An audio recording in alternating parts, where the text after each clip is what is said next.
Hello everyone, this is Alejandro Cremades, and today we're going to be talking about how to build relationships with investors.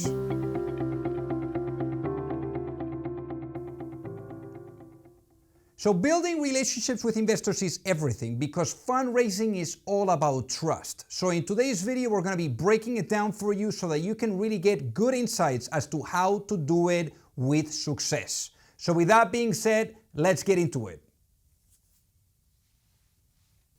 So the first thing is you want to start early. I find that most of the entrepreneurs that I find, they wait really until the last moment where they actually need the money. You need to start early. As an entrepreneur, if you're really building a meaningful business, if you want to build $1 billion business, you want to start very early. You're going to be fundraising 24/7, sometimes more active, sometimes less active, but essentially you're always fundraising because what you're doing is building relationships with the people that may be jumping in to really invest in you. So with this being said, even as early as having an idea on a napkin, you want to get out there, you want to build those relationships, you want to create that trust. So whenever you're ready, it's just going to be a very smooth transition. It's just going to be a very simple call or a meeting where it's just coming up. So even 12 months earlier, if you think that in 12 months from now, you're going to need to raise a round of financing, just start building that relationship with those investors as they're entrepreneurs that have received financing from them in the last 6 to 12 months for an introduction so that you can start building that rapport, that relationship, and to get the door open by someone that is already in that circle of trust, which in this case would be an entrepreneur of a portfolio company of that investor. So again, start early, as soon as you think that you may need that money from that investor in the future. Do what you say. That's a really big one because on day one, you're going to be meeting with that investor and you're going to tell them, we are thinking about being here. We're thinking about and we're making the promise of being here. So over the course of time, they're going to see how you're delivering. And the last thing that you want is for that follow-up meeting to happen where you are essentially confirming that you did not deliver on your promises. So with investors, you always want to under-promise and over-deliver. Because if you meet on day one and you tell them that you're here and that maybe in 3 months you're going to be there, but then in 3 months, when you're meeting with them, not only you tell them that you accomplished this, but you actually double or triple what you actually promised them, I think that that's when really they're going to get excited and they're going to be like, hey, by the way, are you looking for money? Are you looking to raise money? And that's essentially how you build that trust, by doing what you say that you're going to do, by having that integrity of your word and really delivering. So again, do what you are saying. Then you also want to add value first. Rather than taking and taking and taking, which is what everyone does, do it differently. Go with adding and adding and adding. And maybe what you can do is get to know each other, understand what they need. Like maybe you can introduce them to other entrepreneurs that are also a fit with their thesis. Maybe you can send them articles to things that are relevant with maybe some of the discussions that you've had that have to do with the way that they're seeing things about their operation or where they're heading.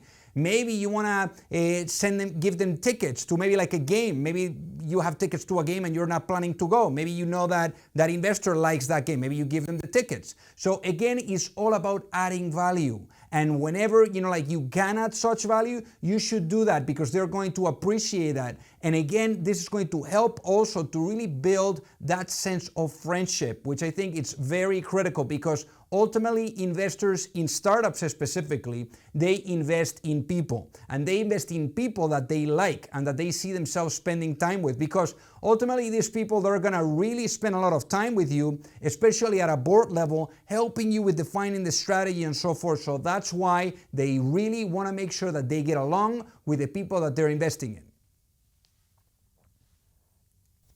Then you want to get to know them first. Before you even take the money from that investor, remember, it's going to be much harder to divorce from your investor than to divorce from your husband or wife. So you want to make sure that during this dating phase, you're really getting to know them and that you really get to see how they are and how they behave. Maybe you take them for a coffee, you take them for a lunch. Maybe you can even ask the waiter to bring the wrong order on purpose so that you can see how they behave during difficult and maybe challenging times, because that's what you're going to get when your business is not performing. And believe it or not, entrepreneurship is not a straight line. It's always going to be full of ups and downs. So during the downs is where you get to see the real human being. So you really want to try to understand how that individual is during the difficult times, because when you are on the right side of the mountain, everything is beautiful. But when you are on the other side of the mountain is where you get to see the real human being. And you need to have people that are going to jump in, that are going to help you, that are going to roll up their sleeves, and that they're going to do whatever it takes to turn things around, rather than treating you as a write-off. Because remember that if they treat you as a write-off, that's going to send a negative signal to the market. And a write-off basically is that they're not going to reinvest in your business. Even if you need the money, they would not reinvest because they don't see a future. And that's a signal that they're sending to the market, and others are going to see that. And then they're going to be like, hold on, this investor is existing, they're not investing, there's something wrong with the business. And at that point is when they leave you to die, your business to die, obviously. So with that being said, make sure that you're getting someone on board that you get to know first, that you get to see during tough times as well. You can even ask, them to make an introduction to an entrepreneur that has failed, that they have invested in, so that they can tell you how they were during those difficult times. And then if you're comfortable with what you're hearing and what you're seeing, then you go ahead and you proceed. Celebrate together with the investor. Maybe you're hitting a milestone. Maybe you're on the press. Maybe you get a new hire, on the team. You want to be up to speed, catching up with the investor, take them out for a drink, whatever that is, so that you are building that friendship, that trust, that they get to really be part of your business. Because at the end of the day, that investor is not only investing in you, they are investing too to help you in building the business. So you want them to really be part of those celebrations, of those victories. And then essentially, again, you're really pushing it smoothly towards them making an investment. You also need to be ready to share the tough things. So part of building that trust and that relationship is not just sharing how beautiful everything is, especially with people that are investing for the first time or that are already existing investors. You always want to be upfront about some of the challenges that you're doing, and maybe asking them for their advice, asking them for their feedback, because investors are not stupid. They know that there's good things and bad things always. But if you go out and you seek their advice, and that they see that you're coachable, that you're listening, that's going to be an absolute plus for them to say, you know what, this entrepreneur is listening, they're coachable, I will feel completely comfortable and excited about helping them to really build a business.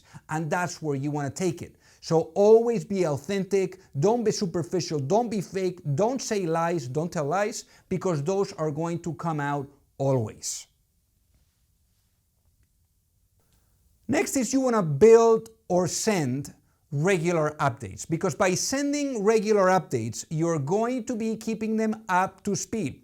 It really depends on where you're at with the business. So the later that you are on the life cycle of the business, the less updates you're going to send. Maybe it could be quarterly updates, but the earlier that you are, maybe it could be like monthly updates, it could be weekly updates, but you want to keep them up to speed. Especially when you're in the fundraising mode, you want to send them maybe like every couple of weeks so that they're up to speed with everything exciting that is happening around the business. That way, when maybe you really need the money or when you need to really close that round of financing, it's not like a new thing to them. They already heard about it and they know that this is coming. So that's something that you want to keep them up to speed with the regular updates. A big thing of really developing those relationships with investors is by establishing trust right off the bat. And the way to do that is by getting warm introductions from people that are already in the circle of trust of that investor. This essentially could be accountants, it could be founders, it could be lawyers, it could be investors that they are sitting on boards with, but essentially people that are already working with that investor or that really know well that investor. Now, the best source, in my opinion, is the founders that have received an investment from that investor that you're looking to target in the last 6 to 12 months. Because essentially those people are already in that circle of trust. Ideally, they're working at a board level together.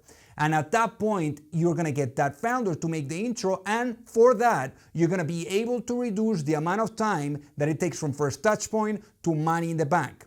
That's going to help you so that you don't have to go for a long time with follow-ups and things like that, because it's instant background relatedness and you want to always shoot for that.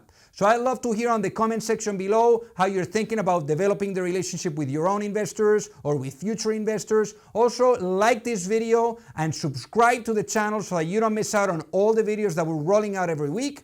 And take a look at the fundraising training, which is the training where we help entrepreneurs with fundraising all the way from A to C, with live Q&As, templates, agreements, a community of founders all over the world helping each other. And I find that you see really great value in the fundraising training. So with that being said, thank you so much for watching.